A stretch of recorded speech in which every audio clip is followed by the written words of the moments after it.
about a week ago, or over a week ago, we had a conversation here on air, and I remember expressing my concerns as a fan of Khaligraph Jones and how he didn't show up for an interview. Well, over the weekend, I had time to really research on that conversation, and I premised this conversation by saying me and Khaligraph are good right now, but it turns out he did do the interview at BBC Africa. And the reason I'm telling you about this is because I found it one of the most fascinating interviews. He sounded extremely happy.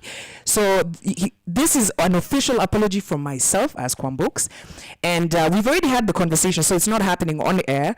But I wanted you to take a listen to what Khaligraph was saying in this interview. It's about 10 minutes long, so you can listen to it on the app. But this is an excerpt of what he had to say. Kenya take over East Africa and get that continental recognition. Now the mission is to get more crossover collaborations, and that's what we be working on right now. The name Khaligraph Jones, why did you pick that name? Because I know rappers are always very intentional with the kind of names they pick. I used to do graffiti when I was in school, but graffiti is calligraphy. And I was also a very big fan of the WWE wrestling. Okay. Yeah.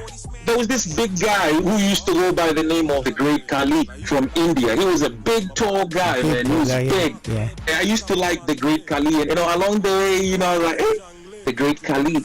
And because I'm doing graffiti and calligraphy, let me just put this together. Now you got Khaligraph. But then I'm going to remove the Y at the end. So you got Khaligraph, right? Okay. And now Jones, and I added Jones to it. I believe Jones is a very... What is your name, DJ Ed? Just imagine if you call yourself Edu Jones. Woo! That's cold, bro. I gotta say, he sounded very, very happy, very different from his very toned, cool side. So at 20 minutes to 10 a.m., I want to take this opportunity to say we all make mistakes. Mimi kwangu yangu ilifika. Lakini I'm not too proud to apologize, and we did have that conversation. Me and him are cool, and I'm glad, OG, that we managed to squash this before we went on the internets like Babu and Sakaja and started insulting each other. You know what? Maybe they could learn a thing or two from us. Here's Hailey coming through with Angel.